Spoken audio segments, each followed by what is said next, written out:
What's up, you guys? Man, it has been a good minute since I've done this show. I would like to welcome you guys back to the Alex Hampton Show. Oh, it's so great to be back in the saddle after creating some content, restructuring some things, and putting some things together. But I could not do this show without one of my good friends, a co-host of this show who's been rocking with me since literally almost day one. I couldn't do this show without my co-host, Jeremy Branch from the Jeremy Branch YouTube channel. How are you doing, Jeremy? Man, it feels good to be here. Similar situation. I haven't done anything in a while, and when an opportunity presented itself, I had no choice, dude, but to jump on. I'm super happy to be here. We got a lot of fun topics to discuss, and I'm just happy to be catching up with you. So hopefully the folks that are checking this content out, they enjoy it. They subscribe if they want to check out more stuff. And I'll go ahead and let you jump back in, man. I know you got a lot to get to. Yeah. There's a lot of things I definitely want to get to. Real quick before we jump into today's show. This is my first day back in the saddle for the Alex Hampton Show. Just to address where I've been literally the last year plus. I have been restructuring Momentum Media into a legitimate business in regards to videography, photography, and also now on the content side. So that took some time, like actually getting like my LLC and things of that nature. So I wanted to make sure that when I come back on YouTube, I wanted to come back doing it in a way where it's actually more fun. And then I'm curating more than just the Alex Hampton Show. So also in that time of me rebuilding and restructuring, I also I started pre-recording certain content for certain shows. So you guys have seen my latest podcast, the Growing Pains podcast. There's more episodes. That whole season is pre-recorded and done, and it'll be released weekly. But I also did another show, Momentum Media Trivia. That's still coming out. I got a couple more episodes I need to shoot. It's just, I got to get through that. That's a lot of editing. And then also, I got another show that I'm waiting to announce a little bit later. But yeah, it's all going to come out in droves. But that's what I've been doing is preparing. And I wanted to come back to this show because I really love this show. I love talking about movies, pop culture, and a lot of great things on this show. So that's where I have been literally the last few months to a year. Also, we have like Jeremy stated, we have a lot of great topics we want to talk about today on today's show. And if this is your first time ever watching, we definitely welcome you. But also, go ahead and hit that subscribe button and hit that like button as well. So that way we stay notified in the YouTube algorithm.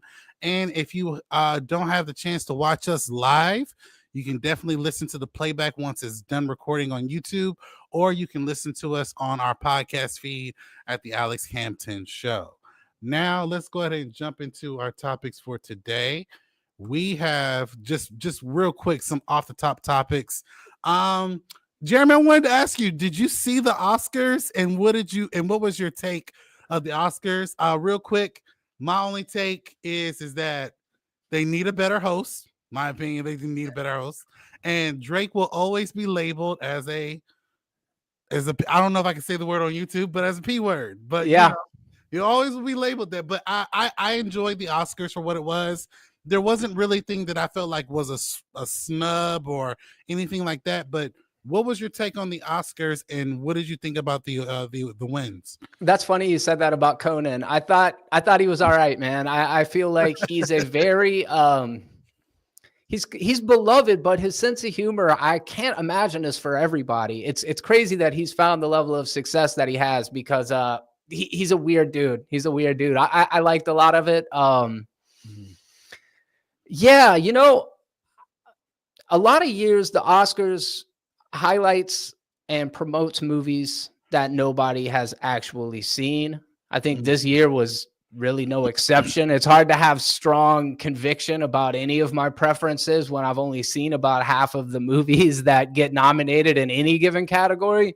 Mm-hmm.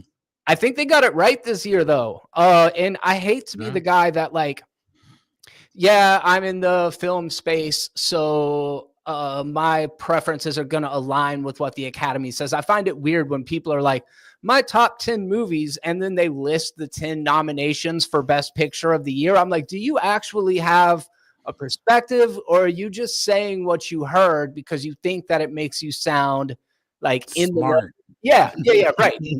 That's how I feel about it a lot of times.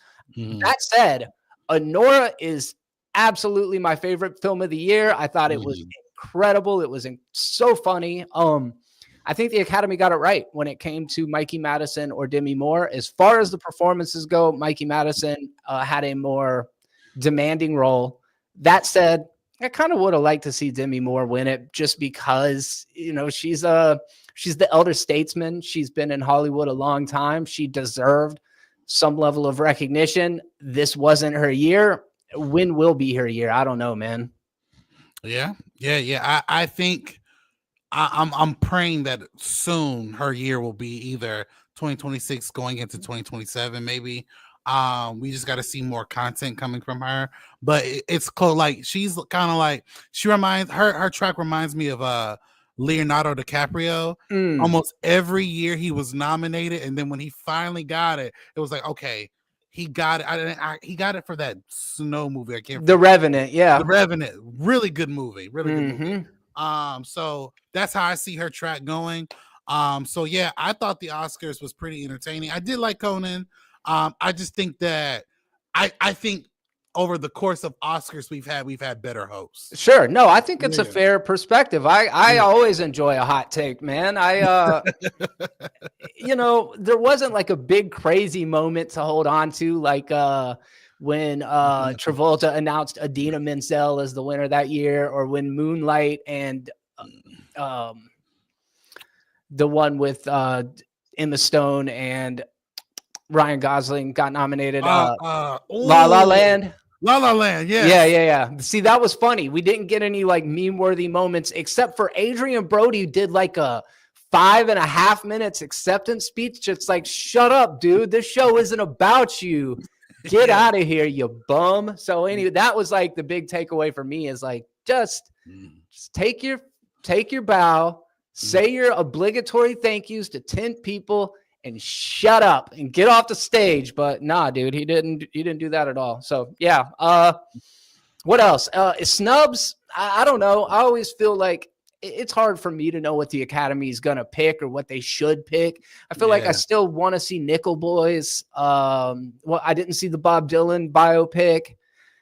It'd be easier to say the ones I did see. I saw Dune. I saw Anora. I saw The Substance. I thought Anora and The Substance were awesome. I thought Dune was really good. I was glad to see a lot of those movies nominated. Challengers strangely got overlooked in the Oscars after being so heavy in the conversation leading up to that. And I feel like Trent Reznor and Atticus Ross could have won for best score. It probably could have won for best editing. So those are some that maybe I was surprised to not see him in there, but I don't know if I'd call them snubs. Yeah, and I actually agree with you, because Challengers was actually a good movie. Yeah. And I heard the conversation surrounding it as well. One more off the top topic now that we've gotten the Oscars out the way. Jeremy, I've been dying to ask you, man, did you see okay, well, let me backtrack. If you guys know, the MCU has been in a up or downward slope of stuff. People are saying it's failing. People are saying it's just fine. People are saying it's right where it was. For me, I think the MCU, it's not failing, but it's not doing great. I saw Captain America, Brave New World. I don't think it is bad as people are saying. I know what my takes are, but before I give my takes, I really wanted to know, after what you have seen from all of Marvel, what do you think about Captain America Brave New World? But also, where do you think this puts Marvel in its trajectory of the build up to Doomsday and also Secret Wars? Because now I don't know if people are excited for these movies. I mean, I'm so excited to see them, but it's not the same level as it was when we were excited to see Thanos. So what is your take? If it's any indication about how the MCU is doing, and I hate to admit this, I haven't seen Captain America Brave New World. Oh, I didn't go. I mean, granted, it came out Pensacon weekend, so I was busy leading up to it. I knew I was going to go and catch it Monday, Tuesday, right after the convention, and it just hadn't got me to the theater. And I hate that. I hate that because Anthony Mackie has deserved a shot at a solo movie. He's finally stepped into the role after what I thought was really good. I thought Falcon and the Winter Soldier was a really good series. I don't think this speaks to Anthony Mackie's ability or lack of ability to be able to play the character. So I think a lot of it for me is MCU fatigue. And to be honest, I wanted, and maybe, you know, this just isn't where the MCU's at anymore. I would have wanted Winter Soldier 2.0. But instead, I feel like, and this is just speculative, but it had too heavy of a focus on all of this Red Hulk stuff and the Hulk movies. And like, I didn't want a fantastical movie. And if there's a movie that I'm excited about, it's Thunderbolts. And the reason why is because it looks less like a traditional superhero movie and more like another Captain America Winter Soldier, which I really liked. We're going to talk a little bit further about Daredevil here in a little bit, which is a bright spot, but for the most part, man, I'm over it. And it makes me wonder, does it matter if it's MCU? Does it matter if it's DC? Does it matter if it's James Gunn versus Kevin Feige? I don't think so. I think general interest in comic book movies has waned. And I don't think that means there aren't fans out there. I don't think that broader general audiences care as much anymore, Alex. Yeah, and I have to agree. Unfortunately, like it's not where it's supposed to be. We actually have a couple comments. Some guy, Kevin Davis. Thank you for being a part of the show, Kevin. Yeah, Marvel Studios is going to be fine, which I do agree. It's going to be fine. Stop with the excuses. Good writing and reviews wouldn't change anything at all. Folks never are going to accept a black man as Captain America. Kevin. You know what? To an extent, I agree with you. To an extent, yeah, I agree with you because a lot of people, I honestly believe the criticisms wouldn't be so bad if Chris Evans was still Cap. So I agree with that point. However, I don't know if you saw the movie, Kevin, but the criticisms for that movie, a lot of them are kind of valid. And it's not, like I said, it's not as bad as people are making it to be. I will stand by that. However, Anthony Mackie was not given a good script. As a matter of fact, nobody in that cast was given a good script. And unfortunately, we got what we got. It is, I think it was #1 for 3 weeks straight, which is good. But I don't know. I can't tell you if this is a step up or a step down. I do agree with the point you made initially. Marvel Studios is going to be fine. I do agree with that, but we'll just ultimately have to see. Can I weigh in on this? Because I think yeah, go ahead. Yeah, I think two things can be true at one time. There are definitely people out there that are not going to accept a black Cap. I think that is fair. I think it's valid, and I think it's worth considering. But I also want to say, and I know that oftentimes when people talk about this aspect of Marvel, they're coming from a kind of reactionary perspective. And I don't want to sound like that, but I feel like what Marvel and Disney have done that they need to learn from is stop weaponizing culture war issues as a means to justify negative feedback. Like, exactly. If you didn't like Captain Marvel, which was mid, there was a certain sect of the population that's like, Marvel's gone woke, we don't like it. The backlash of that is there's a bunch of misogynists that are going against this movie, and it's actually not bad. It's just people think it's bad because it's a woman in it. And that detracts from the conversation that I'm trying to have, that like Captain Marvel wasn't that good, unfortunately. Right. So what I feel like they do a lot of times is weaponize tokenism as a means of protecting the IP, where I think a lot of people could agree Miss Marvel was actually very, very good. It was well done. It was a unique story about a Pakistani girl, and was very culturally specific. And I think it resonated with a lot of the critics and people. I don't want to think that Captain America didn't succeed as well because it was a black Captain America.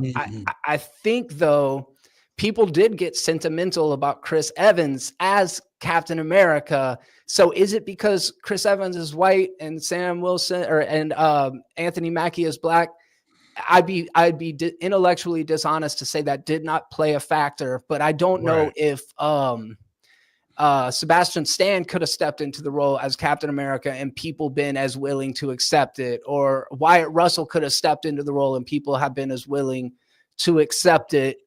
Just that it's not Chris Evans, Alex. So I don't know. I think it's a nuanced conversation, but I do think that what Disney and Marvel have done for a long time, and Star Wars as well, is use tokenism as a way to deflect from the fact that they're not knocking it out of the park in the way that they have in the past. Yeah, and you're absolutely right, and I agree with what you're saying. I don't think you didn't say anything wrong, and I agree with the fact that Marvel over time has using tokenism for certain movies or certain characters that they've used. I would agree that even with Captain Marvel, I didn't like it that much. I mean, it's not a great movie. It's not a terrible movie. It's not either. terrible. No, but let me remind the audience that movie made $1 billion. So there are people who liked it. Yeah. And then also, Black Widow was okay. And in COVID, when it came out in COVID, it still made enough money to make its money back. So Marvel, I believe, likes to take certain norms and say, you know what, even in the midst of a Trump presidency, our Captain America is going to be black. I think to an extent they are taking a stand in that, which I agree with. However, I will say I agree with the point that you made. If you put Sebastian Stan in the role as Captain America, the movie still would have been trash. I mean, not trash, but it still would have been bad. Like it's not a terrible movie, but it's not a good movie. When you line up this movie with Winter Soldier and even Civil War, the writers did not give Sam the service of what it means to be a leader. I believe he can lead the Avengers, because there's talks around people saying, oh, I don't believe he can lead the Avengers. No, he can lead the Avengers, because outside of superheroes, Anthony Mackie is a phenomenal actor. Absolutely. You give him a great script, he's going to knock it out of the park every single time. I just think in this case, the writing and even the direction of this film were not there. And I will say, we could argue if there's a little, not us, but we can argue that there was some form of racism against it, but I don't believe that's the sole reason why it's not performing well.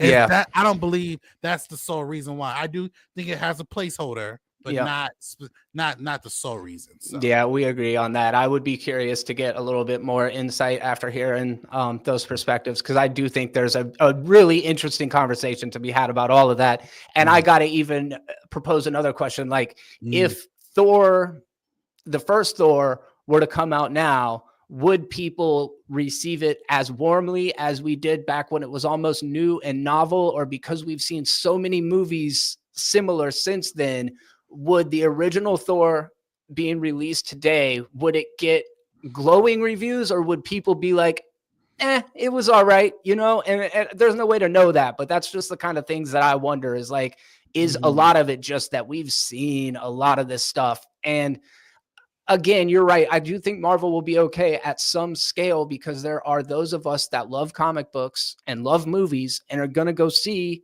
comic book movies. It's not just a trend for people that have dedicated a substantial part of their lives to loving this kind of stuff, or people that grew up reading these comics. It's just the broader general audience that I'm not so sure is going to be as invested.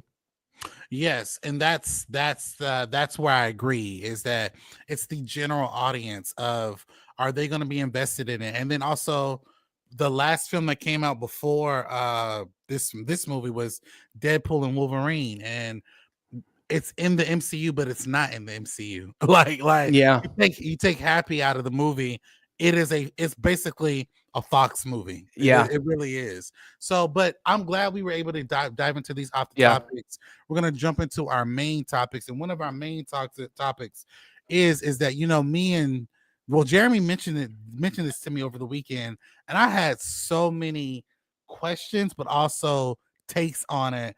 I don't know if you guys have heard, but Ryan Reynolds' wife, Blake Lively, and some other actor are having some type of feud going on. His name is Justin Baldoni, and I believe, correct me if I'm wrong, Blake Lively's claiming sexual assault, harassment, and he's claiming that he's claiming defamation.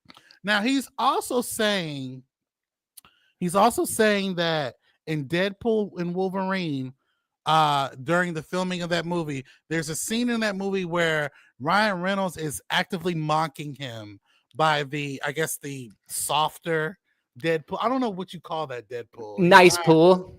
Nice pool, I guess. Yeah, yeah. And the scene he's referring to, I mean, if you take it out of context, I guess you could say that could be a thing. I don't know. I don't believe it is, but the reports I'm reading are the filming for this movie happened way before the tension got this high. So unless Deadpool is clairvoyant or can see into the future, he wouldn't know how to put together this scene in the midst of their feud. But I would just want to say, my take on it is this: these are two grown adults. I think both of y'all I do think both of y'all need to grow up.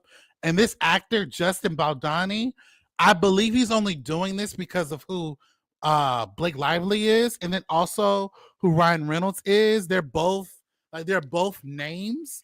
And right now, I think it just my humble opinion, he's trying to turn it into something that it's not.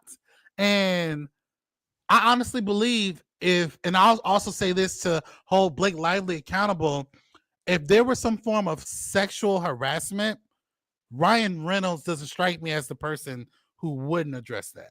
Bro, for two things are occurring to me right now. First of all, I'm about to take you on a journey. And second of all, this is total white people shit. I am just now realizing you have not paid much attention to this. The only person who, person of color that I've seen really talk about this is Candace Owens.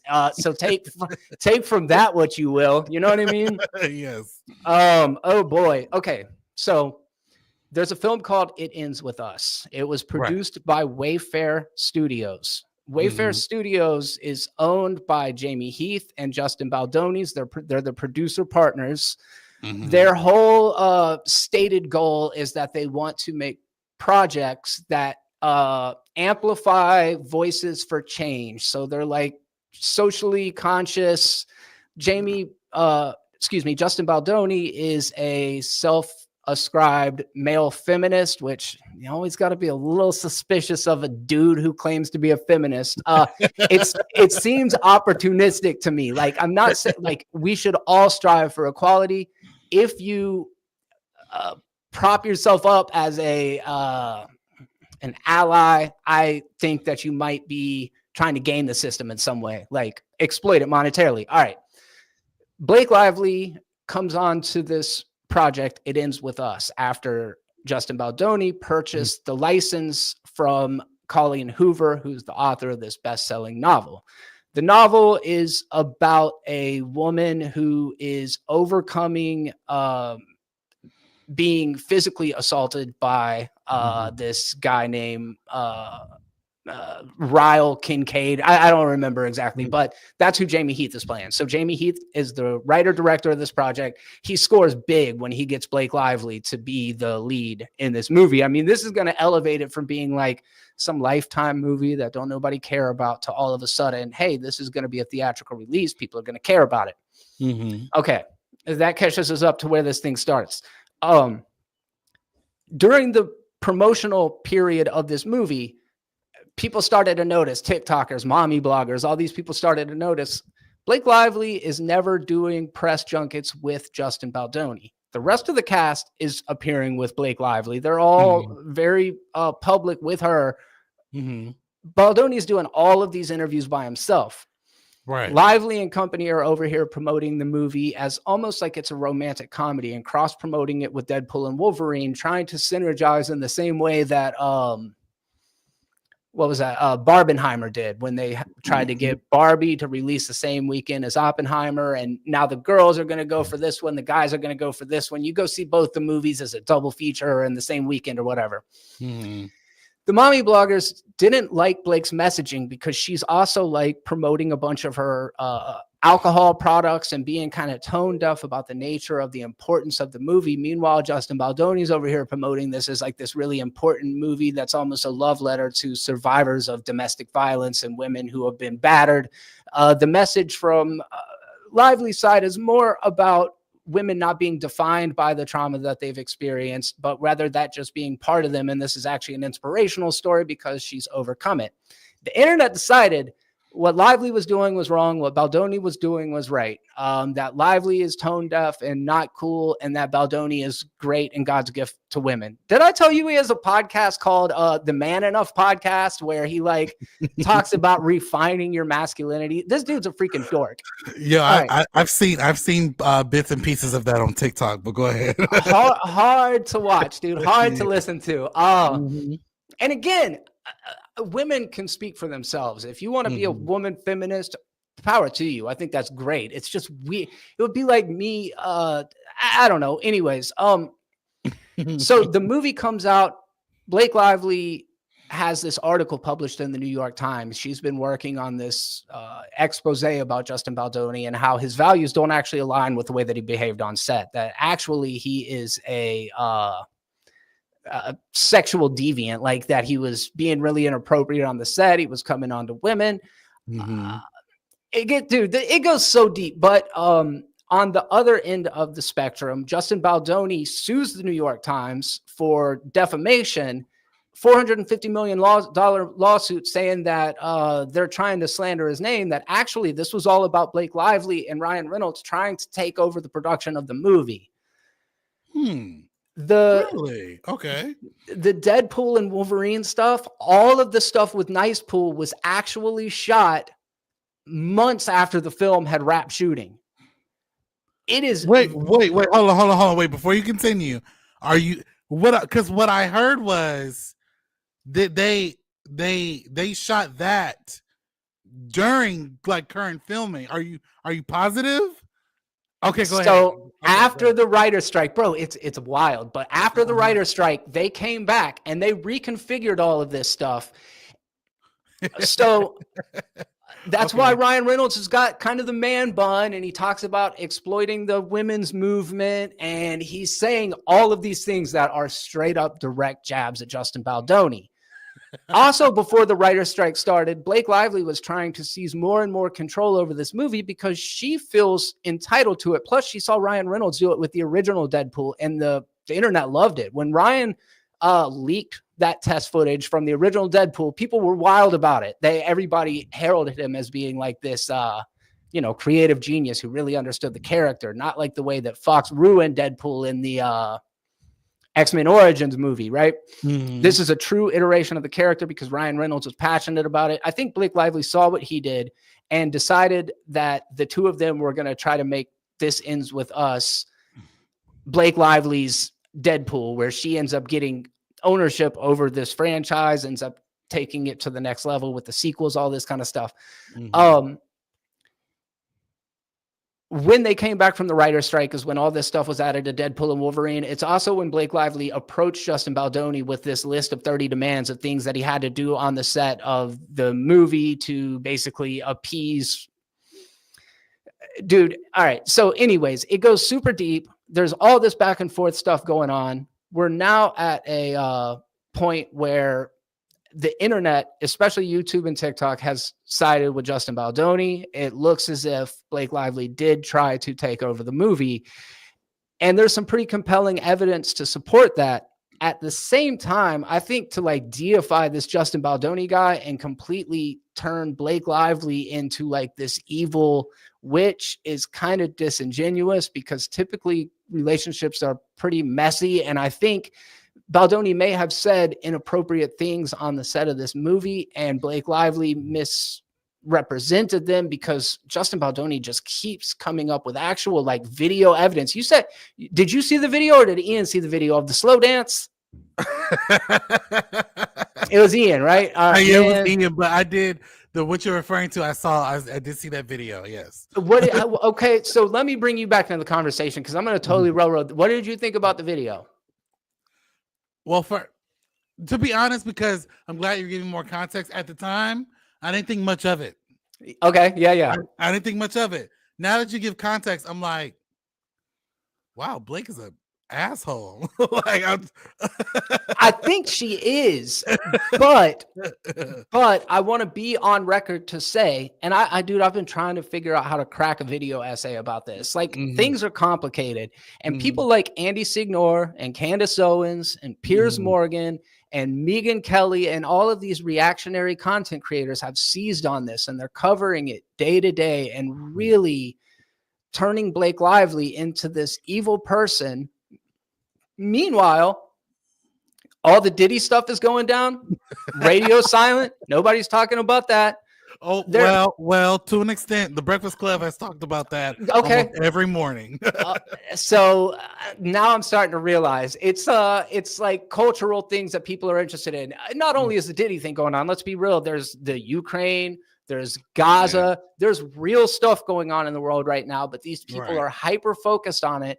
And I'm trying to figure out, like, what is the net positive of this? If we all decide that Blake Lively is the villain, is it just a way to reinforce the fact that, like, we are a patriarchal society and that we're inherently, even if latently, misogynistic, and that we want to punish pretty successful blonde women for, I don't know, having some sort of power over us, even if it's like on a I don't know, sexual level? Like, I don't know what it is, because like Amber Heard, Evan Rachel Wood, Britney Spears, you just go down the line of women that we have completely destroyed, only to years later come. Remember that first girl that accused Bill Cosby back in like 1996? Yeah. She was 19 years old. He was 46 years old. She came out publicly against him. He got her blackballed from Hollywood. From everything. Yeah. It was 20, 30 years later before people realized that we ruined that woman's life, and she actually was a victim. And I'm not saying this is the same with Blake Lively. I'm just saying, at what point do we learn our lesson and say, like, even if Blake Lively is a liar, it doesn't mean we should not consider the fact that, men can exploit. Okay. So then the other parallel is the Amber Heard Johnny Depp thing. Justin Baldoni hired the same PR people that Johnny Depp worked with. Yeah. So he got ahead of this story and painted, I believe, used astroturfing, which is the practice of using bot accounts and amplifying negative stories. It doesn't necessarily mean creating fake stories, but amplifying the worst things that Blake Lively has done and being like, did you see this bitch do this? Mm-hmm. And so before the story even breaks, we're all looking at Blake Lively sideways in the first place. And it's like, do we actually think and feel that way? Or were we just told to think and feel that way, which informed everything that came after that? Dude, it is so complicated, but interesting on a sociological scale, It's funny. You started off by saying, I'm gonna take you down a journey, and this is definitely some white people shit. This is definitely some white people shit. But after you gave more context, I want to say this, and I'm probably going to ask you a question at the end, but I'm going to say this to answer some of your points. As a society, I don't think we'll ever change about taking sides, because Blake Lively, from everything that has come out from what you just said, shows her to be a liar. I even said, even after you gave more context from that video we seen, yeah, you seem like an asshole. But even with the Amber Heard situation, right? Even though people don't like her, I'm willing to bet people in Hollywood are still willing to work with her and give her work and give her stability in anything that she's doing. Same thing with, and also you got to look at it like this. Blake Lively, she's married to Ryan Reynolds. So honestly, she doesn't have to work in this business if she doesn't want to. She's married to Deadpool. But not only that, like,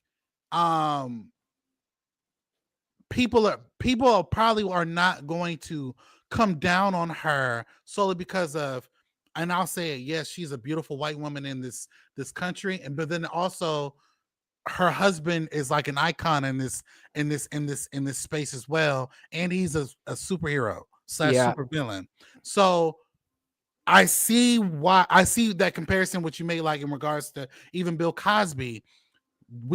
That lady even said that it was hard for her to get normal jobs, like regular 9-to-5s.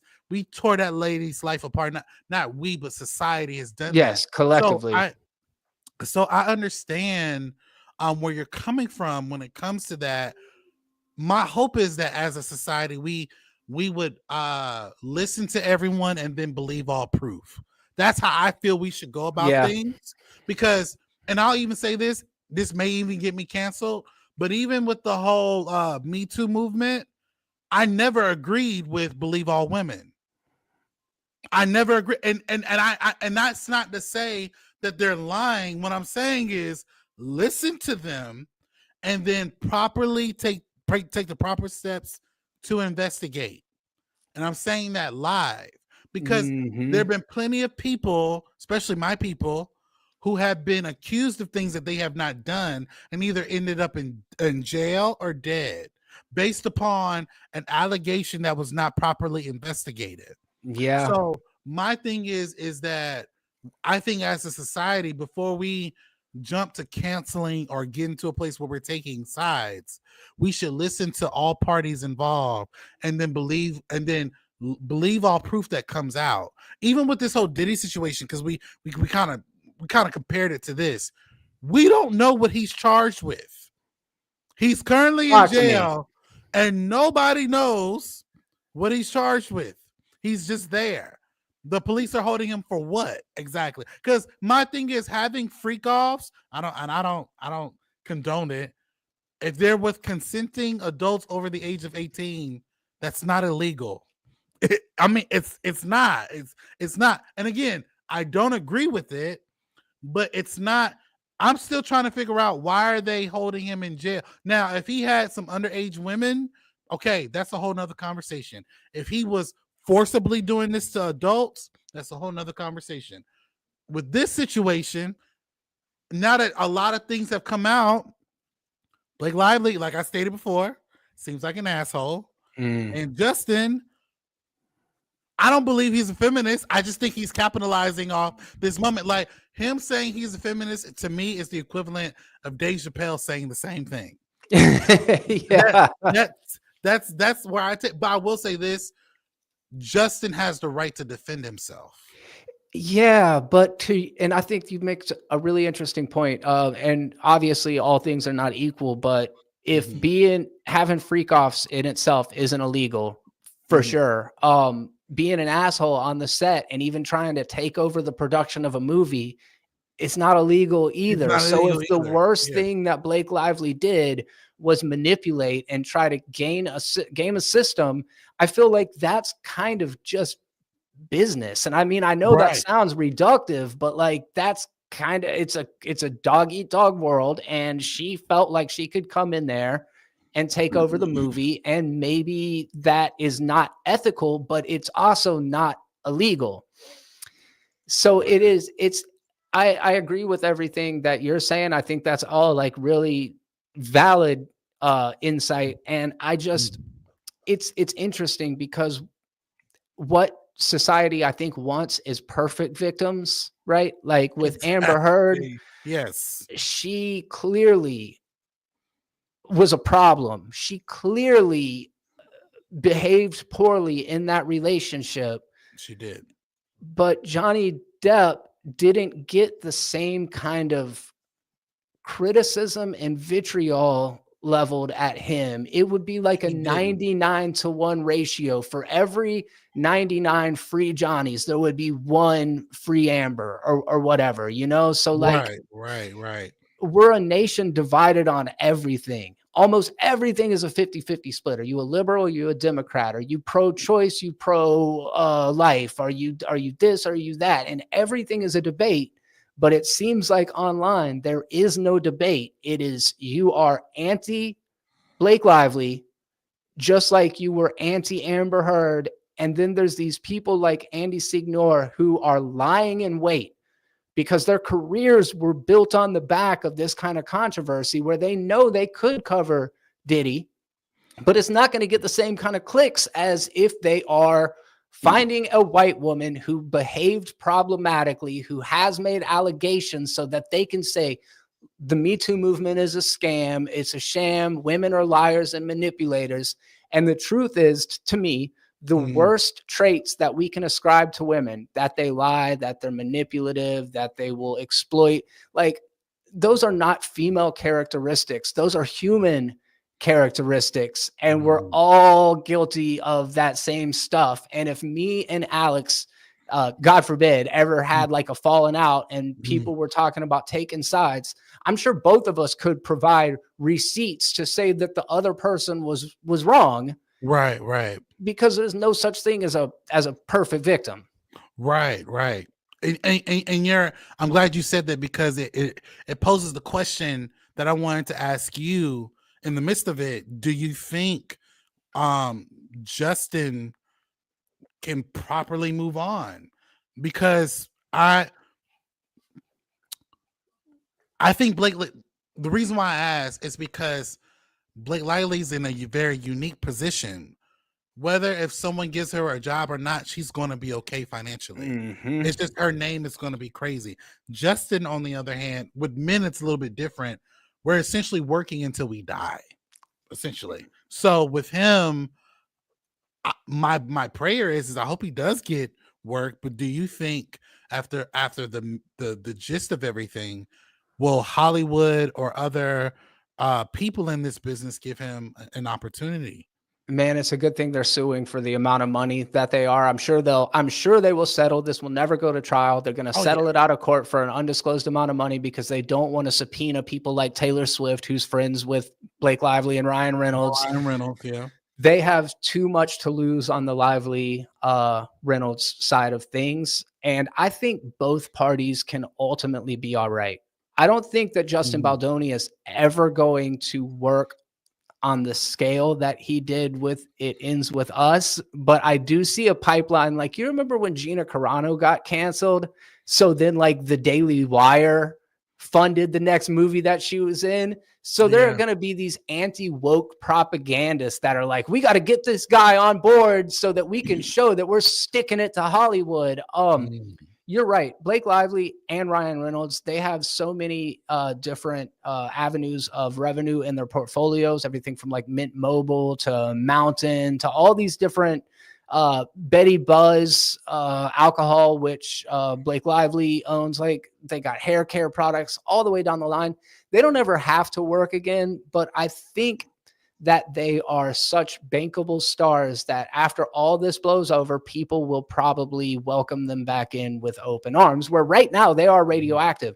Justin Baldoni and Jamie Heath, they own a production studio, and they're also being funded by a billionaire who has got pockets so deep that he could destroy anybody with a very powerful PR campaign. And I think the PR aspects of it are what end up being really fascinating, is that we find out that through astroturfing, through all of these different subtle techniques, from seeding stories to certain publications like the Hollywood Reporter, the New York Times, Variety, that like they can manufacture narratives out of nowhere, and money's a great resource to do that. But because they own Wayfarer Studios, they can independently fund their next project. And there are going to be a plethora of people who are going to be willing to step in and support him. But I don't see it being on the level of a Blake Lively. I think they kind of burned that bridge, which is unfortunate.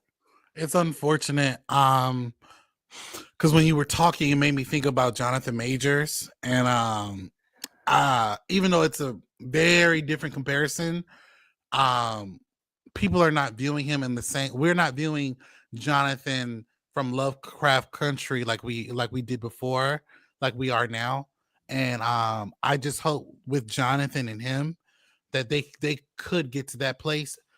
I don't think that they will, at least not in the next couple of years, at least. But life is very different. But what do you guys think? What do you guys think about the Blake Lively versus Justin Baldoni situation? Jump into the comment section below and let us know your thoughts. All right, you guys, we got 2 more topics on the way.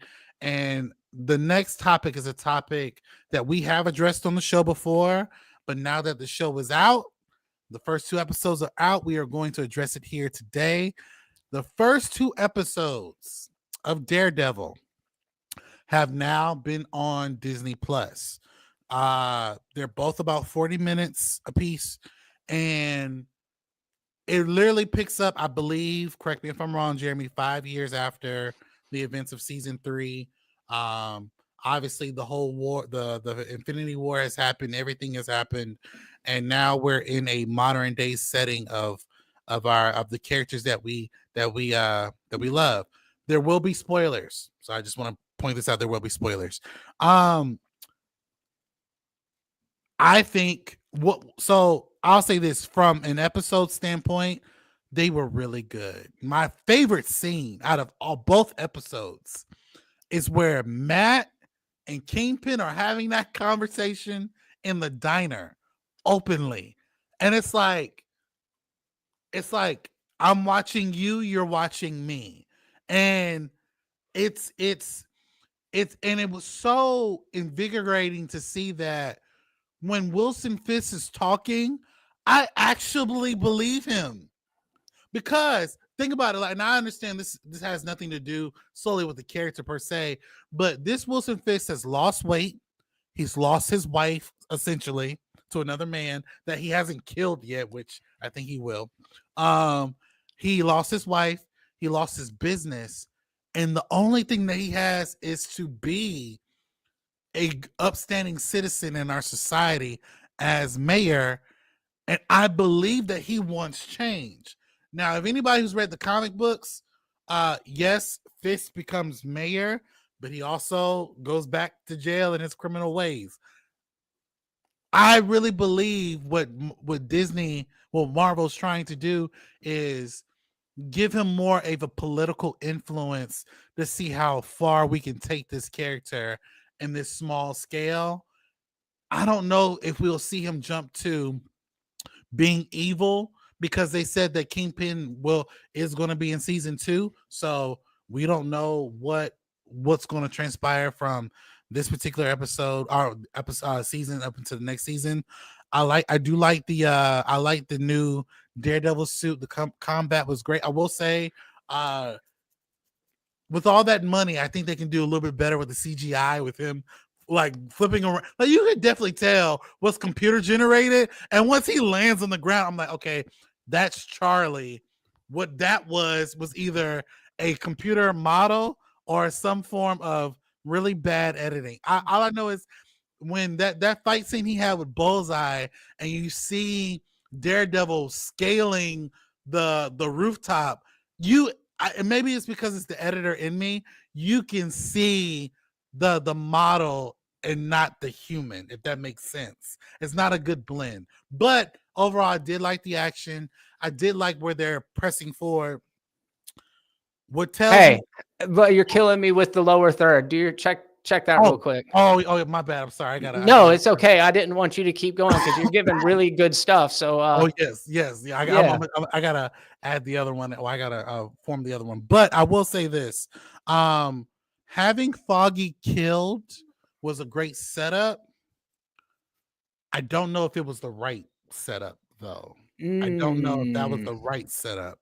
And having Karen, mind you, Karen Page, if you watch, especially season 1, like she murdered somebody. Like, so to not have her as involved in this season, just from the first 2 episodes, I'm curious to see what her character is going to be.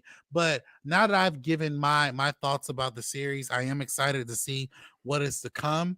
Jeremy, you saw these 2 episodes. What did you think about Daredevil, Born Again, and what do you believe this particular series could take us? Yeah, so you brought up a lot of stuff that I want to touch on, and hopefully we can kind of dive deeper into it because first of all, yeah, really good. I thought both episodes were really strong, and while it is clearly picking up the torch and carrying on what the Netflix series did and did very well, there is also a noticeable addition of the MCU-ification of the project. But I thought they handled it in a way that was like good for the most part. You know, with the Vigilante Registration Act, of course, you're going to draw the comparisons to the Sokovia Accords from Captain America Civil War. And that's okay because this kind of ties back to what you and I were discussing earlier, where like we've just seen a lot of these stories and it's difficult to not retread some ground and use things that have occurred before to justify things that are happening now. I think it makes sense that there would be a vigilante registration. Right. I like the way that they're playing with the ethics of the vigilante. I think that's very like core to the character of Daredevil.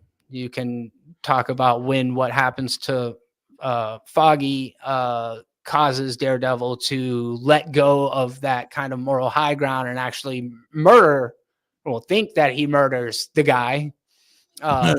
You know, like for all intents and purposes, I thought he was dead and then he's not. So there's got to be something more to that.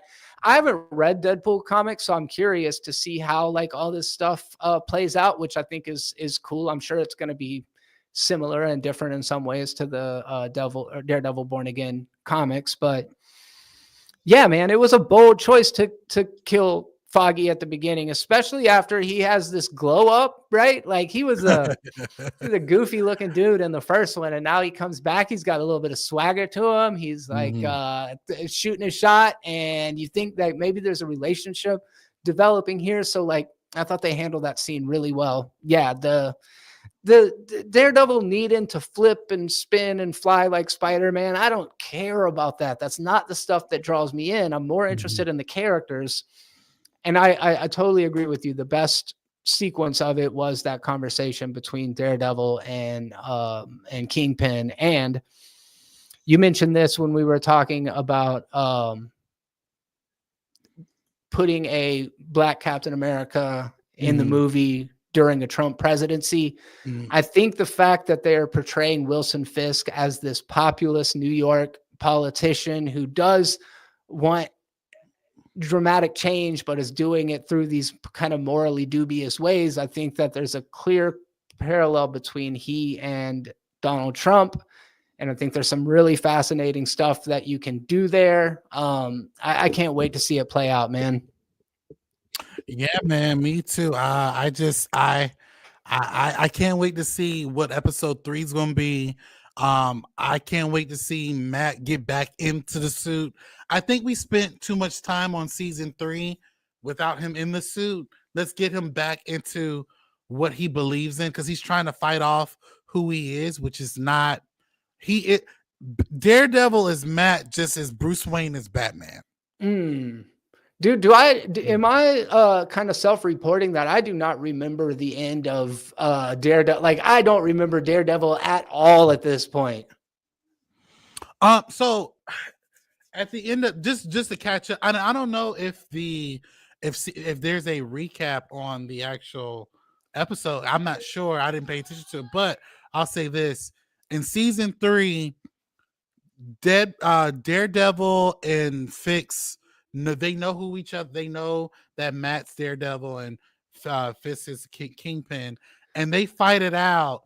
And Matt tells the Kingpin, "If you come back to my city and you do what you did, I won't hesitate but to kill you." Oh, nice. Now, Yeah, I gotta watch a recap. now, if you noticed in season 1 of this show, Matt is killing people. And that wasn't and in the Netflix series, he break arms and break limbs. But in this particular series of Born Again, he's taking lives. And that's not who we know Daredevil to be, at least from the Netflix. So I'm curious to see where they're going to take it. Real quick, there was a comment. It says from Eagle Lord Lair. Thank you for watching the show. Thank you for being a part of what we're doing here, Momentum Media. I thank you for your comments. Says, to be honest, I'm pressing X to doubt because I won't believe she's leaving until I see it. Oh, okay. So we're gonna dive into that. I know what topic you're referring to. There's another comment I'm gonna bring up in regards to he's referring to our main topic. It took me a Okay, second, but I got it. We're definitely gonna bring that up. So thank you for your comment, Eagle. We're going to address that as we get further along into the show. But what did you guys think about Daredevil episode 1 and 2? They are definitely great. It's definitely a good start. By the way, rest in peace to the actor who plays White Tiger. He shot his scenes for season 1 before he passed. I believe he passed from cancer, I believe. So we won't see him after this season. The guy who was arrested for being White Tiger. So man, that's too bad. Yeah, great actor.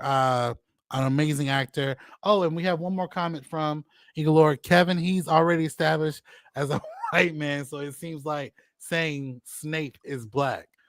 Okay. I have no idea what you mean by that. But I got it. right. I got it. What he's referring to is Captain America, which I feel like I feel like it's not the same as saying Snape is black, because Captain America is the moniker. It's the suit. It's the idea. It's like Batman is Bruce Wayne. But if I don't know, Damon Wayans were to become Batman, then all of a sudden it's different. Where like Snape from Harry Potter, that is the guy. It's not the alter ego. So I understand what you're saying. I think that it's not completely invalid. It's just a little bit different of a scenario where like I could be a police officer. Alex could be a police officer. Even if the first police officer was white, doesn't mean there can't be a black police officer. Right. Kind of like Miles Morales is Spider-Man. Yeah. Even though Peter Parker is Spider-Man. Yeah. So I get it. So I get the point now. But again, guys, keep dropping in the comments. Please. Come to the comment section below. Let us know what your thoughts are for Daredevil episode 1 and 2. All right, you guys. Now it's time for us to jump into our main topic. But before we jump into our main topic, Jeremy doesn't know this, but I want him to plug this because I am going to watch this later on today. Jeremy, you have a documentary called The Plunge. Give us some details of how this documentary came about, and also what inspired you to make it. So we're spend some time talking about that before we get into the main topic, and then we'll jump right into the main topic. Yeah, thanks, man. So I've been hosting the Pensacon Short Film Festival here in Pensacola, Florida for 11 years now. I started out just as the MC of the event, where like there's a lot of pre-planning that goes into it, but I would show up at Pensacon and screen all of these films to people that were at the convention. as the years went on, I took on a more administrative role, and now I'm to the point where I curate the list of movies. We get hundreds of submissions from around the world every year of short films. They have to either be superhero, science fiction, fantasy, horror, documentary, animation, and that way they kind of fit into the kind of broader pop culture stuff that Alex and myself discuss on a regular basis on social media. And as a kind of way of proving that I have the credibility to be able to judge other people's movies, because in addition to doing it at the film festivals, I get online and I run my mouth because I have a microphone and because I have a camera and talk about what makes a good movie and what makes a bad movie. I decided that I probably needed to throw my hat in the ring and actually try it out. And I thought a good place to start would be a documentary because I did not really want to work with actors my first go around. I'm going to be honest, they're not always my favorite people. So as a documentarian, I get to kind of have an aspect of control and oversight that didn't require me working with other people's schedules and personalities and Blake Lively input. You know what I mean? I'm just like, I'm just going to do this on my own. I started going to this pinball league out here in Perdido where this guy named Jamie has like 20 different pinball machines. He's got a pinball league. Every month, like 30 people go over to his house and they play pinball. And I was like, man, this is really interesting. I think people at Pensacon would like this story. So I made a 15-minute short film documentary about the way that pinball or our love of pop culture or comic books or any sort of like niche community brings people together, and having a commonality, like whatever the thing is that you're into, gives you an opportunity to connect with other people. So pinball was the exploration this time. Like, it's 15 minutes long. I shot it, I edited it, I scored it, I did so the music, all of that stuff was kind of done by me. I think it turned out great. It's got about 750 views on YouTube right now, which is awesome. And it also was screened in front of about 200 people at the Pensacon Short Film Festival. So I like to be able to screen it in front of people, but that's a little bit of a nerve-wracking experience, Alex, to have people watch your thing and know that they're going to have judgments about it as well. Yeah, so I can't. Let me tell you how I came across it. As I was rebuilding everything on YouTube, I saw that you changed your name from the Pop Culture Nihilist to Jeremy Branch. Yeah. And then I saw that you had put out a couple of videos just reviewing movies. So I saw that you had it. And I only played the first maybe 2 minutes of it. I was at work. And the one thing what made me want to watch it, there's a clip of you interviewing John Schnepp. Yeah. And it made me think about, he was one of the people I've always wanted to meet in this space. And I forgot. I forgot. He came to Pensacon when I was still living there. And just to see you interviewing him, and it jump cuts to other people that you have interviewed, I was like, yo, I have to take a look at this. And you've been involved in that space for years, you and Holden and you, man, it's crazy to think about. Like, you've interviewed Robert Meyer Burnett, you've talked to John Campia, he's stopped by streams to check out what you were doing. Like, it's amazing. So our version of pinball, and this is it's crazy to reflect on sometimes. It brought me and you together. We met at the screening of Black Panther. Like, Marvel movies, as inconsequential as it may seem to an outsider, they changed the trajectory of our lives. We got on camera, we started talking about movies, we started sharing our love for this stuff. And yeah, it allowed both of us just amazing opportunities that, like, even if we're what's smaller than a micro influencer, even if we're just like nano influencers on the broader scale of things, it's changed our lives, man. And that's something that's like never lost on me, is like, yeah, I was able to meet John Schnepp, and that's not the crux of the documentary by any stretch, but it just is like cool to look back and think like, man, we've got to do some really cool stuff. And even as a small microcosm of that, it's just like me talking to you right now. Like, these are moments, you know what I mean? Yeah, yeah, and this is a perfect segue to this moment. But by the way, before we jump into this segue, I'm definitely going to watch it. You guys should definitely check out the Plunge documentary. It's on Jeremy Branch's YouTube channel. I'll just type in Jeremy Branch, and you'll see it. You literally click on the videos tab, and you'll literally see it. And this is the perfect segue for something that has been up and down in the news. Kathleen Kennedy is finally leaving Star Wars, or is she? Listen, I'm gonna call out somebody, and we have 8 people in the who's watching, at least on YouTube, and I appreciate you guys. Thank you guys so much for watching. Like, comment, and subscribe. Support us what we're doing here at Momentum Media. John Campia, I'm gonna call him out. And he's I would say he's somewhat of a friend of the channel. He did say, I think back in 2021, 2022, that Kathleen Kennedy would be leaving Lucasfilm, and nothing happened. And then we got a report from Deadline and Variety that Kathleen Kennedy would finally retire at the end of this year. But the very next day, Kathleen Kennedy did an interview saying that I'm not going anywhere. I'm going to be making movies for the rest of my life. Now, this is how I received this. Actually, before I received it, let me just say this. I understand that we're in a society where women are not being celebrated for their awesomeness. Let me point out, I have not been a fan of Kathleen Kennedy. Okay, I have not been a fan. However, I do like The Mandalorian. I did like The Force Awakens.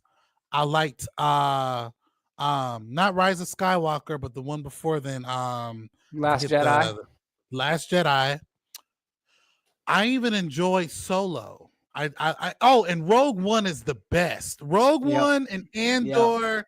Oh my God. Now, this is speaking from a person who is not a major Star Wars fan. I am what you call a average Star Wars fan. So my knowledge compared to the people who know Star Wars, and even the people in the chat, is very minimum by comparison. So I'm only stating from what I see. I'm not as heavily invested as most people are. I do think that there's a segment of people who want her out solely because she has a vagina. So, I think that's, and, hey, if that's how you feel, that's how you feel. I don't necessarily condone those feelings, but hey, who am I to tell you how to feel? But I will say this. I've been very disappointed in the announcements that were canceled. I've been disappointed in some of the moves that she's made. I was on record saying we should not get an Obi-Wan series. I don't care if Ian McKellen wants to come back. What we need to stop living in the freaking Skywalker era. There are a plethora of stories that we can tell about Star Wars, about brand new characters, brand new stories, where we don't have to reference the Jedi Rebellion or go back 1,000 years and reference the Old Republic. We don't have to do that. We can tell brand new stories that happen millions of years in the future, but for some reason, we got to have Luke. We got to have we got to have a Baby Yoda. We got to have we got to have somebody from this loins in this series, which I have disagreed with. Now, I will say this. Kathleen Kennedy is an amazing producer. Most of the people who have watched like a lot of movies, she's produced those movies that you probably like. She's probably produced some of your favorite movies. So this is not me shitting on her ability as a producer. It is me shitting on her ability as a studio head. Now, do I think that she is leaving Lucasfilm after what she stated in I believe it was Deadline? I think she is going to finish out her term, but I don't believe Bob Iger is going to keep her. I don't. I don't. But I could be wrong. She did say she's not leaving. She's not retiring. And John Campea made it seem like she's producing movies while still leaving. But that's not what she said. She said that I'm going to be making movies, but she never addressed whether if she was leaving a Lucasfilm or not. So, Jeremy, you are an average, I would say a good Star Wars fan. What do you think about the possibility of Kathleen Kennedy leaving or staying for Star Wars? And what do you think about her performance overall as well from what you have seen from Lucasfilm over the last, let's say, 10 years now? First of all, shout out to Ian McKellen. He probably could make a pretty great Obi-Wan Kenobi in his older years, but what Alex meant, and they sound super similar, is Ewan McGregor. Ewan McGregor, sorry. Let's just, first of all, I love vagina. Anybody who thinks otherwise is a maniac.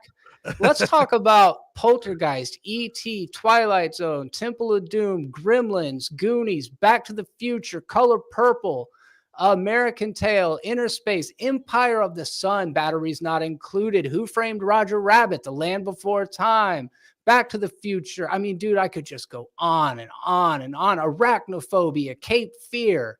The woman has 117 production credits, and about 75% of them are not just good films.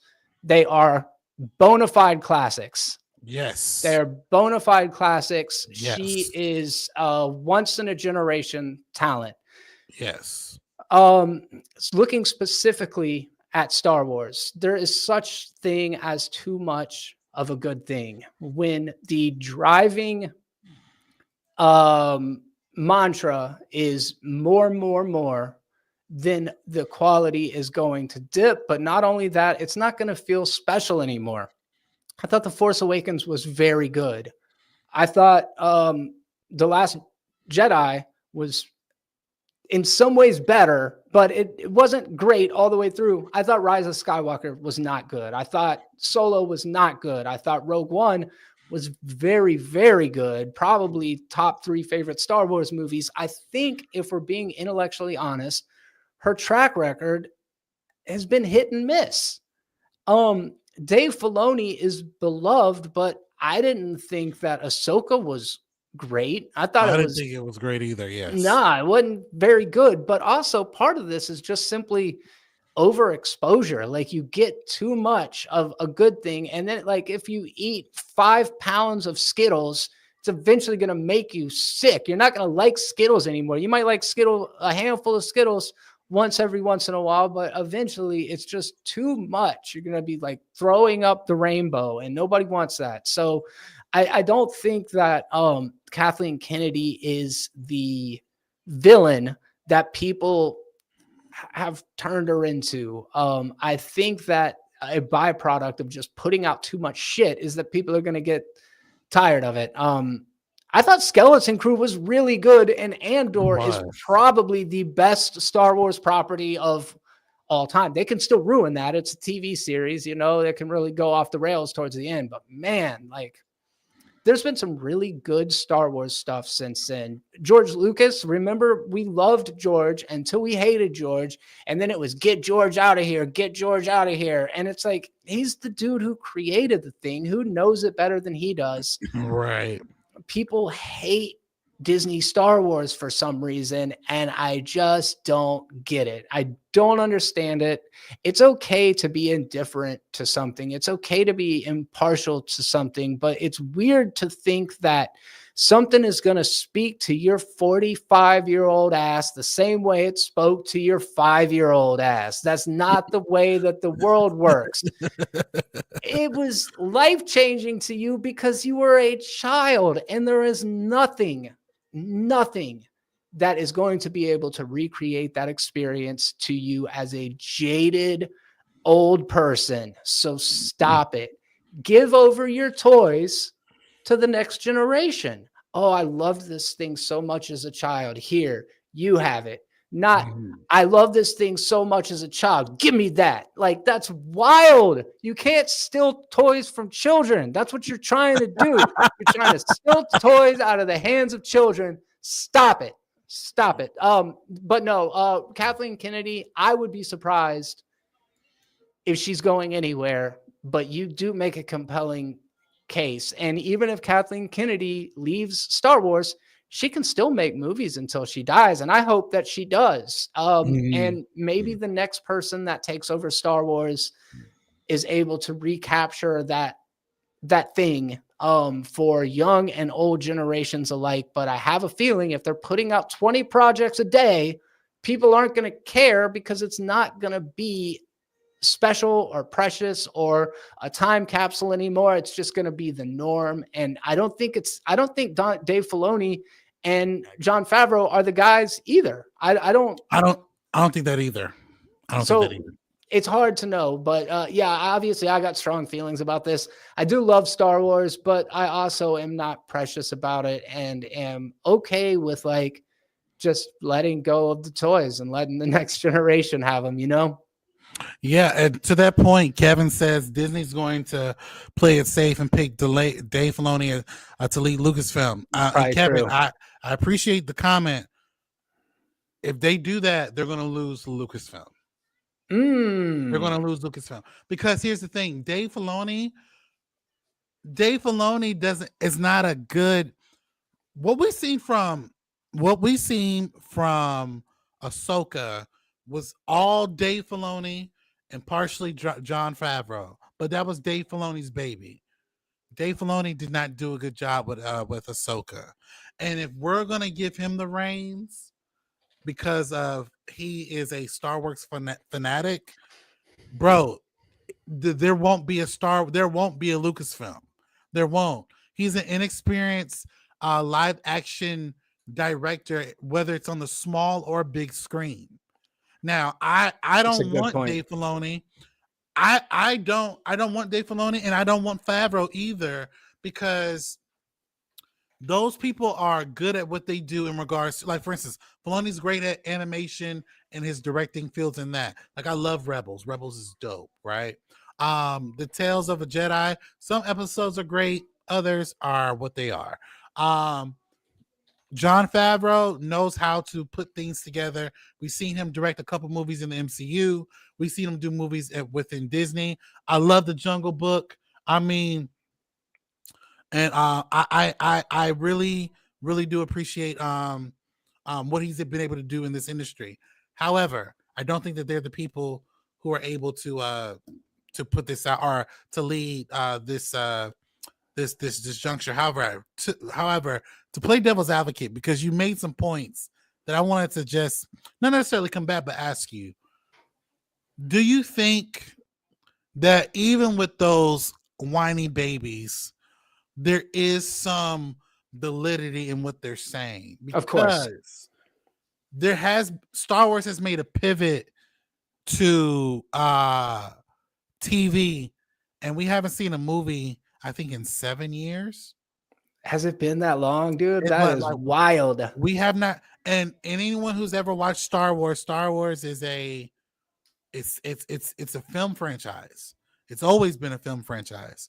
I think there's some validity in saying that this is not the Star Wars I know. Now, granted, those people are taking it way too far in some of their statements. There's somebody who commented on here that I didn't want to post just yet because it's a little bit too far, but I get the emotion behind it, because they were set up with one thing, and to an extent Disney did kind of continue it with The Force Awakens, maybe even with The Last Jedi.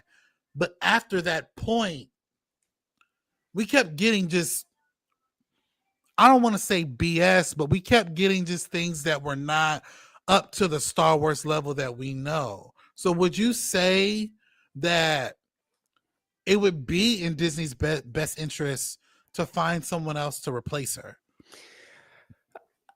It is very much an oversimplification for me to pretend like there are no legitimate critiques of where Star Wars is currently at. That would be incredibly intellectually dishonest. And I think what you said is accurate. This is historically a theatrical franchise. Every time they try to do something on the small screen, It didn't resonate. And we're talking about from the holiday special to the Ewok adventures to, you know, all these different things that they did put on TV that were never well regarded. Look, it's always been hit or miss. I don't think that Star Wars is a perfect trilogy. Right. I think it's fair to say that it's your favorite trilogy and not you, Alex. But if it is your favorite trilogy, that is valid and nobody should be able to take that away from you. If it's your favorite franchise, that is also 100% valid. Nobody should be able to take that away from you. But to elevate it simply because it is a time and it is a place that no longer exists is very easy to do. If it's a memory, memories are almost always sweeter than what reality was. And when I look at the original Star Wars franchise or trilogy, and this is just some asshole on the internet's take, Empire Strikes Back is pretty close to a perfect science fiction film. And the other two are pretty good. You know, they're pretty good. I would never say that they're not good.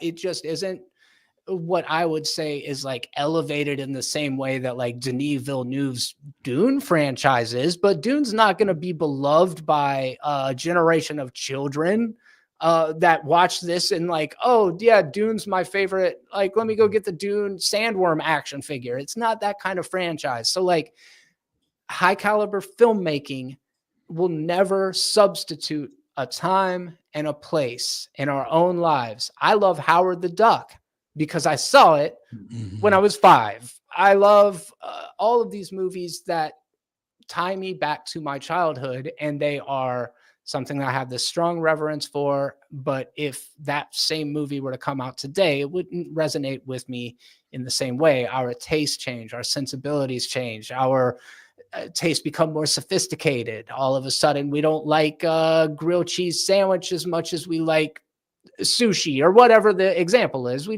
evolve, and that is human. What is not fair is to say that things now should be what things were then, because they can never be. That's paradoxical. Things are only now and will never be then. So look, if you saw The Last Jedi and your problem is that Rose Tico was Asian, I can't help you with that. Right. If you saw Daisy Ridley and your problem with the franchise is that Rey is a Mary Sue, I can't help you with that. Luke Skywalker did not know how to use the Force at the end of Empire Strikes Back. And then he shows up in Return of the Jedi, and nobody called him a buried whatever. Like that term doesn't exist as a gender opposite, because men gain heroic attributes in movies all the time and nobody gives a shit. They just find their inner chi and they're able to kick butt at the end of the movie. Like, think about The Matrix. Like, Neo is running from the agents through the whole movie, and then all of a sudden he has this like whoa, and his mind opens up, and then he's like fighting, and that's dope, and it's cathartic, and we loved it, and nobody called Neo a Mary Sue. And yes, he did do the training before, but it didn't originally, if you think about it, it didn't immediately help him be able to fight the agents off. So I know I come back to these kind of like divisive talking points sometimes, and it's not my intent to say like you're wrong. I'm just saying, like, think about it. Think about what you are relaying. Think about the information that you are re-putting out into the world simply because you heard it.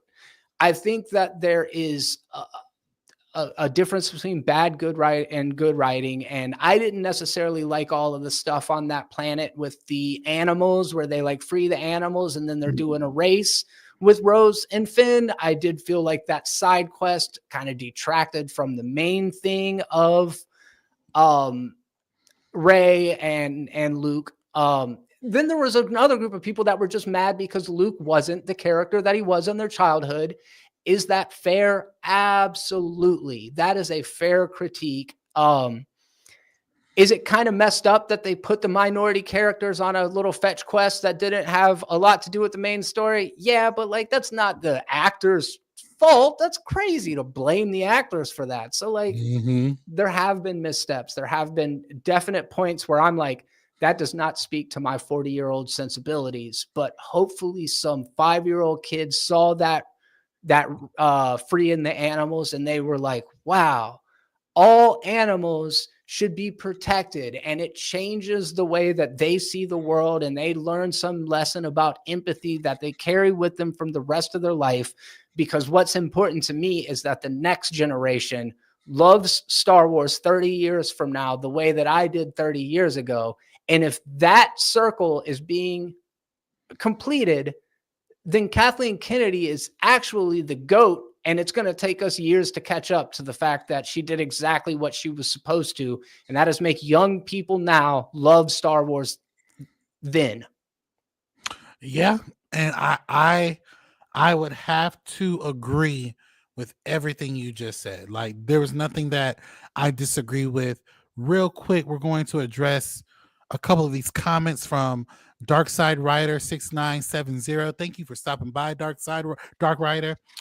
He writes, they need to take a step back and plan episode 10 and synthesize themes from the three trilogies and repair some of the major mistakes of the sequel trilogies. Listen, Darkside Rider, I think that would be interesting. However, they just I think they need to cut bait from what they've already put out and put out something new. That's what I think. I think they would have a better fresh start with Star Wars if we got character. Like, for instance, when we saw Force Awakens for the first time, we didn't know who Rey was. We didn't know who Finn was. We didn't know any. All we knew that this was a connection to episode 6, but we got introduced to new characters, and I think that's what they need to do. Real quick, we're gonna go to Brogy Naga. What's up, Brogy? Hey, longtime friend of the channel. He also writes, Disney should hire a 2-person team to run Star Wars, pair Favreau and a top film producer like WB's Gunn and Safran. I actually agree with that. I do think it needs to be a 2-person team. I don't believe Favreau should be a part of that team. That's how do you feel about that, Jeremy? I think a 2-person team is an interesting approach with the checks and the balances. I think oftentimes you're going to have a dominant and a more submissive personality in any sort of like duo dynamic. If they're both very headstrong, it could obviously lead to a kind of conflict where I think what we need to fundamentally reconfigure in our heads is that Kathleen Kennedy was never the creative driving force of any of these Star Wars projects that we're talking about. A producer's role is not to create stories. A producer's role is not to come up with the next 10-year plan of the series. A producer's role is to greenlight projects and to give money and to also give those stupid notes that I know a lot of people are picking up on and see it as disingenuous, where they're like, yeah, well, this market research that we did say that the Star Wars franchise isn't appearing to Asian women in the same way that it is with young men. So we need to stick a female Asian character in this.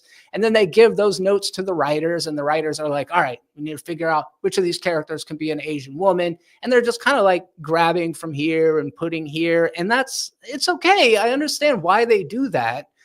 It's also kind of like, it's kind of a desperate attempt to make people care about something that they just don't care about. And that's okay. And so I think a lot of the like kind of diversity and forced inclusion and the woke agenda, it really just comes down to like pie charts and graphs where they're like, we really need to reach this group of people. How are we going to do that? Well, I guess if we just do this and then it'll do this. And that's not the way that things technically usually work out, but I appreciate the try. At least I don't think there's anything wrong with trying, but so when I see the idea of taking creative geniuses like Gunn and Safran, Gunn, who is a creator, and Safran, who is a producer, and then pairing Favreau with somebody who's a top film producer, I see what you're going for. And maybe that's a great idea. Maybe I took the contrarian stance way too early. I see what you mean, and that is what Kathleen Kennedy lacked, was a strong creative guiding light behind that, like Kevin Feige. But Kevin Feige is both of those guys, right? Yeah. Like, like because Kevin Feige, the thing about Kevin Feige, because he's such a unique person in all of this, Kevin Feige was a producer on many of films before the MCU. So he was a producer on Raimi Spider-Man, the X-Men. He was a producer on Ang Lee's Hulk. He was a producer. He also studied under Richard Donner, and he also studied under other studio heads to run a studio. So when the MCU was being well, not the MCU, when Disney bought the Marvel license, they were essentially grooming him to run it because he had all of this experience. So someone like a Kevin Feige can be produced. However, it's a very unique circumstance. What James Gunn is doing, he's cutting all of what we know and putting out new content along with his partner Peter Safran, who's helping him doing it on the financial side and the promotion side. So I think two heads are better than one if they are both on one accord. Now, if you're going different directions, then yeah, Star Wars left. Brogie's right there when he also says like he has been successful with multiple Disney projects. Yes. Like that's legit. He was really massively responsible for heralding the MCU. Yeah, he did Jungle Book, which is like the best of the live action remakes of the Disney movies. Yep. And he's had his hands involved in Mandalorian, which has been incredible. You make a really good point. I misinterpreted it, I think, when I first read it, because what you're saying is exactly what I was reiterating. And that is that Kathleen Kennedy is just a producer. So pairing a producer with somebody like that is a good idea. I would like to get somebody fresh, but you are right. Disney loves money, so it would make sense for them to go with the person with the proven track record. And then Dark Rider says no kids like Star Wars anymore. I can't speak to that. I actually don't have kids. I would be very curious, but to say it's a second and third tier franchise now might be completely valid. I just don't know. Yeah, and I'm glad you said, because I was going to bring those up. Well, my child doesn't watch Star Wars. That's what I was going to ask. Yeah, like she doesn't watch it unless she's watching it with me. There might be some truth to that, but I will say this. Dark Rider, I will say this. I live in Orlando, and Star Wars is a big thing at Disney World. Yeah. The very last time I went to Disney, and this was years ago, I mean, there were kids dressed as Rey, as R2-D2. I mean, they loved the lore. Now, this was, again, I moved here in 2019. The last time I went to Disney, I want to say it was probably right before COVID. So, mind you, a good 5 years has passed. And I can only tell you from what I've seen, there were kids who are in love with it. But I will also say they were probably in love with it because their parents were in love with it too. Because like if they weren't exposed to it by their parents, I don't necessarily know if they would have found out about it on their own, given the circumstances of their ages. So, but I do agree with that comment. It's second or third tier franchise right now. He's not wrong, because listen, there are more. I will say this, and I thought I'd never get to a point to saying this.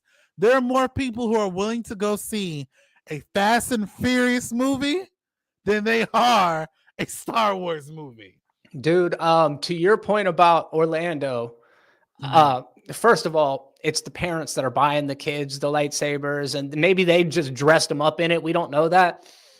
But if you want to restore, and speaking anecdotally, if you want to restore your love for Star Wars in a way that is tangible and feels real, go to Hollywood Studios and get on Rise of the Resistance. Yes. And go to the freaking Bantha Cafe or whatever the name of that place is and be sitting in that. Like, I almost felt like a kid again going to the Star Wars land in Hollywood Studios. Rise of the Resistance is the most state-of-the-art and amazing ride I've ever been on. And I'm excited to see what these new Universal parks are doing with like Mario World and all of that kind of stuff. But it is hard to call Star Wars a third tier franchise when it is one of the biggest draws and cruxes of one of the biggest theme parks in the world. Right. Now, yeah, to that point, yes. I third tier is a stretch. Second tier, maybe in the movies, but to your point, you're right. Because when you were talking, it made me think about when I went to the Build Your Lightsaber experience. Bro. Bro. I was like they actually give you a light. It's not a real lightsaber crystal, but they give you a lightsaber crystal, and you are manufacturing your own lightsaber through the computer and everything. You put any color or whatever. It's and cool. It's like a road to. It's like you're giving this honor of getting your own lightsaber. It's so the experience in itself is amazing because that's what you're paying for. Yeah. You do have the option to buy the lightsaber if you want it. But I will say this, you're right.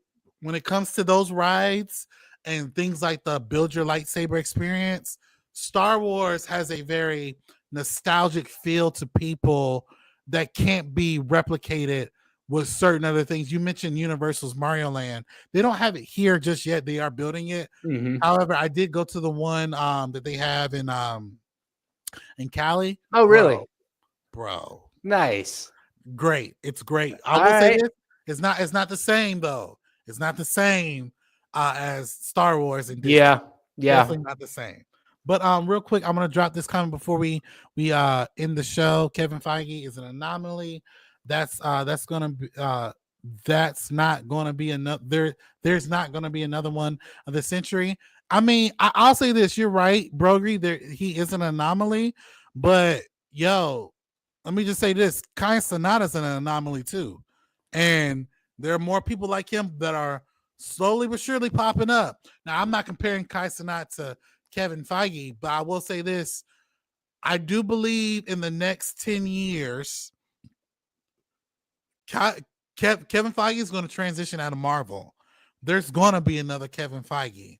There has to be, because the show must go on. If the planet is still here in the next 10 years, the show must still go on. So, yes, I agree that there will be no one like him. Yes. However, I disagree that another one can't be made. I don't know, man. I might side on a 30 movie run, banger after banger. Is that how long the Infinity? It's about 30 years. Yeah, 2008. But from Iron Man to Endgame, every single movie in there fit. I mean, there were some exceptions, but mostly we all took that journey together. It had such a beautiful payoff. And I don't know that there will ever be another franchise that is able to have that kind of run with so few missteps. Not in our lifetime. We'll see, though. We'll see. Where I mark my words today, and people in the comments can mark my words. The DCEU is going to be a replication of Marvel. All right. I'm telling you, and the reason why I say that is because it's not because of what James Gunn is doing. It's not just because of that. When we saw that first Superman trailer, that was the beginning of, okay, these people are actually listening to the fans to an extent, and they're going outside of the box. We have never seen crypto. The reason why I say that is because we've never seen a live action crypto in a Superman movie. So that tells me that the next live action DCEU movie or DCU movie, The Brave and the Bold Batman, that movie is going to be very comic book, unorthodox things that we're going to see because it's James Gunn at the helm. So I believe, because James Gunn was a part of a successful machine, I think he has the tools with Peter Safran to replicate that at DCU. And let's be very clear. The DCU comic books, just the books alone, are better stories. There should be no reason why he can't replicate a 30 film or more trajectory, Maniac. but it's on No him. shot. No shot. Look, I'm telling think you, it's about, going to happen. bro, Collider, Schmoes No, Screen Junkies, where they at?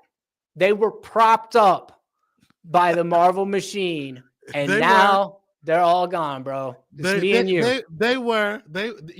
You're right, but also we to respond to that. There's some very egotistical people who were ahead of those very things, and I would like to think that they played a major part in their demise. Just saying. I would love to see that golden era return, man. That's where just what got us started on content creation in the first place was all of those awesome creators that were talking about the stuff that we loved, and it was thriving and it felt so alive. And man, if we can recapture that and just be there for it to happen, that would be incredible.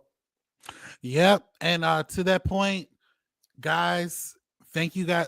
First, I want to say thank you guys so much for being a part of the show. Yep. What do you guys think about Kathleen Kennedy potentially leaving Star Wars? Jump into the comment section below. Let us know your thoughts. And thank you so much for being a part of the show. This is like the most comments I've had from a long break, so I really do appreciate you guys being a part of the show. Jeremy mentioned something earlier about how we were in an era where there was movie talk and conversation to help spawn something like this. We can start the new iteration of this right now if we remain consistent and having you guys be a part of the brand and support the brand. So all I'm asking you guys to do who commented is just to like, share, and subscribe.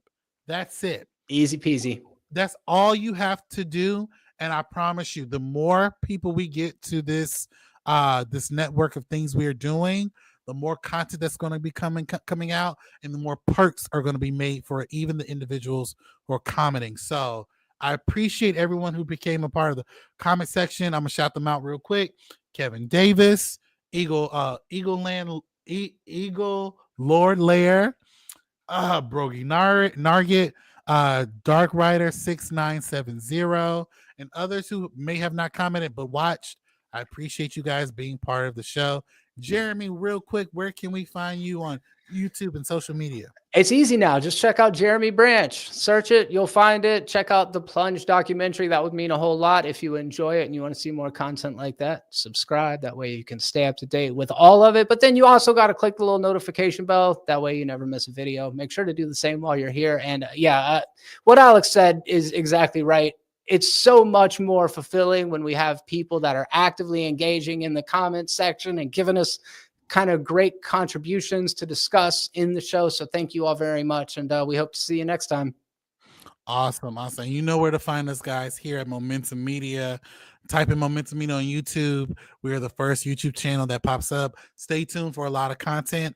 Also, real quick before we sign off, a new episode of Growing Pains comes out this Wednesday at 6 p.m. Standard Eastern Time. It will air on YouTube, but it will also be available on Spotify as well the same day. So thank you guys so much for watching this episode of the Alex Hampton Show. And as always, you guys have a blessed day.